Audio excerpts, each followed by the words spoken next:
For over 50 years now, a small town called Fall River has been the permanent home for battleship Massachusetts, the pride of all citizens of the state that gave its name to this honored ship. It's thanks to them that this remarkable US Navy memorial was preserved.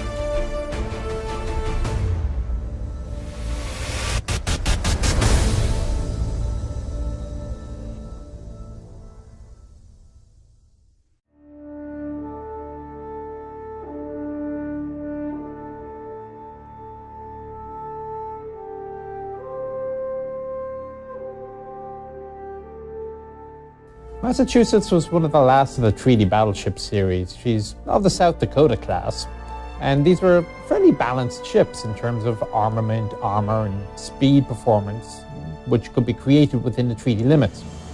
The outbreak of World War II gave a powerful boost to the development of shipbuilding in the United States. Dockyards received orders to build new ships featuring high speed, better armament, stronger armor, and improved maneuverability in order to gain superiority in the naval theater of war. However, before the war kicked off, they had already laid down ships of the so-called Washington era. These two ships, developed while abiding by treaty restrictions, were a result of numerous compromises, and certainly weren't as advanced as the latest projects. But since World War II was happening, the shipyard had to finish their construction and do it as quickly as possible. Massachusetts was built really fast. Just 34 months after the keel-laying ceremony, the battleship was commissioned. At that time, the Navy's General Board was considering two concepts for the battleship. It could either be a well-armed but slow-moving ship, or a ship that was fast enough but with weaker artillery.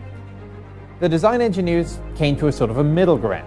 They created a battleship with powerful 16-inch main battery and was also capable of a decent speed of up to about 27 knots. Plus, it didn't exceed the limit of 35,000 tons. So this was overall a highly capable design for her time.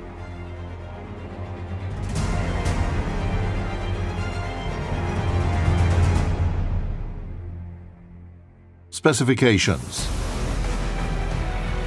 Length 207.5 meters, beam 33 meters, draft almost 9 meters, total displacement 45,216 tons.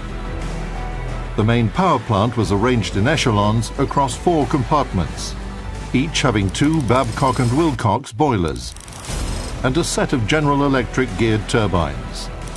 Power 135,000 HP. Armor. Main armor belt 310 millimeters. Main armor deck from 146 to 154 millimeters. The armor on the turrets was 184 to 457 millimeters thick.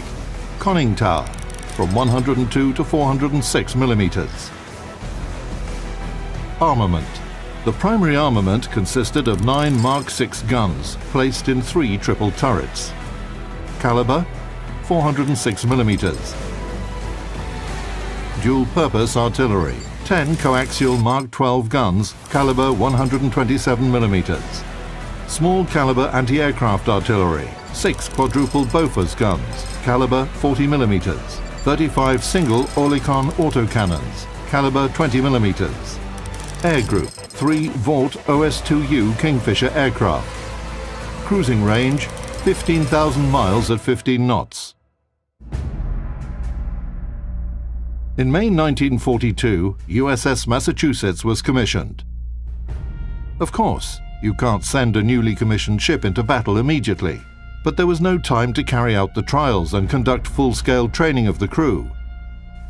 Participation in Operation Torch served as the training mission for the battleship. November the 8th, 1942, USS Massachusetts makes her combat debut. This was a date planned for the opening phase of Operation Torch, during which it was intended to land a force of 5 infantry and 2 armored divisions onto the North African coast. At that time, the indirect approach had already become a dominating military strategy in Western countries, specifically in the USA and Great Britain.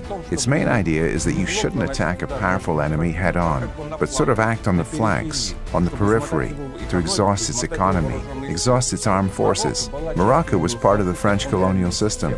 Vichy France had its forces stationed there. And so our hero, Battleship Massachusetts, took part in these battles near Casablanca.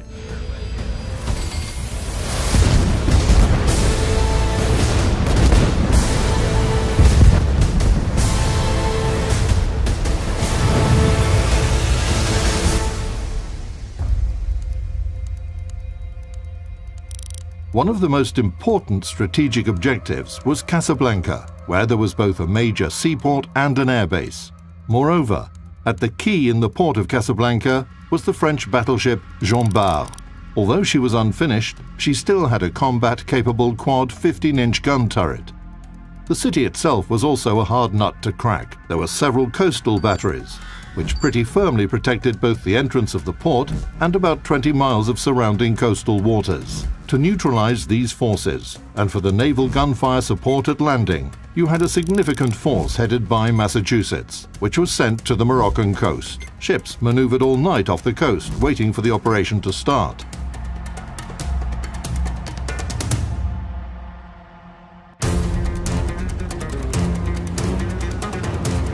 On November the 8th at 6:30 a.m., the ships assumed a combat formation and headed for Casablanca. Soon they were detected. The El Henk battery was the first to open fire at the US naval force. Jean Bart's artillery immediately joined the gunfire. The very first of her shells raised huge columns of water near the American ships. The cruisers didn't wait long and opened fire at the harbor of Casablanca, where the French battleship was berthed. Along with the Allied cruisers, Massachusetts finally fired her first shots from her 406mm guns.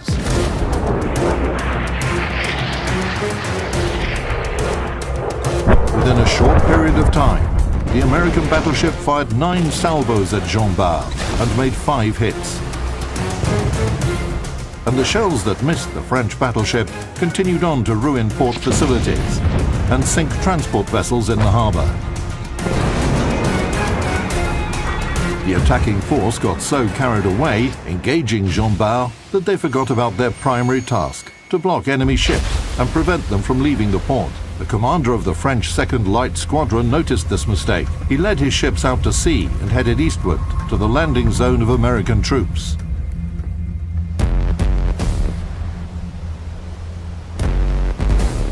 The French squadron began to exchange fire with the US destroyers that were escorting the landing craft. The Massachusetts group redirected their guns to the new enemy force. At 9:18 a.m., the battleship opened fire and immediately hit destroyer Fougueux. In the heat of the battle, a 194mm projectile fired by the El Henk battery hit Massachusetts on the bow. It struck the main deck's port side. 5 minutes later, the battleship noticed 4 incoming torpedoes, just in time to dodge them. One torpedo passed by just 5 meters away from her starboard side.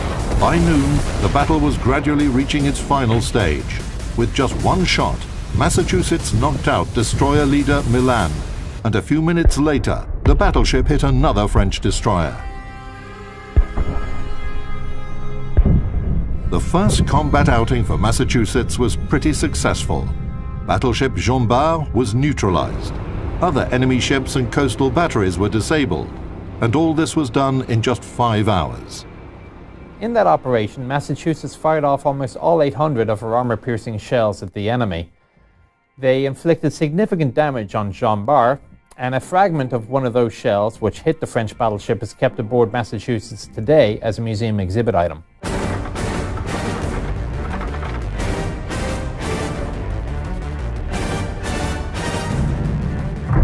All in all, the landing operation in Morocco and Algiers was a success.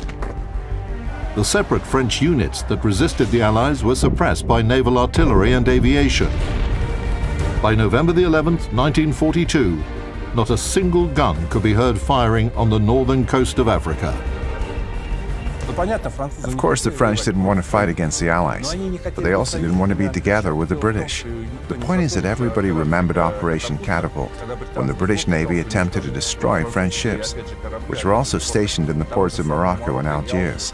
But it turned out that most of the French forces showed no resistance.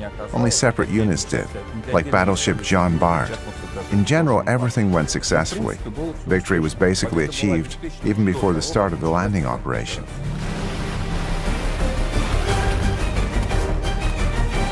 The landing of 100,000 troops on the coast of Algiers and Morocco kicked off a large-scale offensive operation against Italian-German forces in northern Africa, which ended in victory for the Allies in May 1943.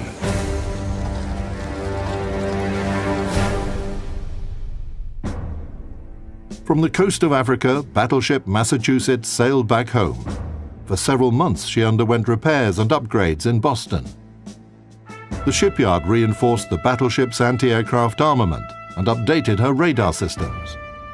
In February 1943, Massachusetts passed through the Panama Canal into the Pacific to take part in fierce battles between the Allied forces and the Imperial Japanese Navy. You see, Massachusetts participated in the war both in the Atlantic and the Pacific Oceans. She was redeployed back and forth over the course of World War II. Was she lucky? Well, she traveled from one theater of war to another. I cannot say the crew were lucky, as they had to suffer all these hardships. But in terms of the ship's combat career, her battle history, yes, she was. Massachusetts fought both in the Atlantic and the Pacific.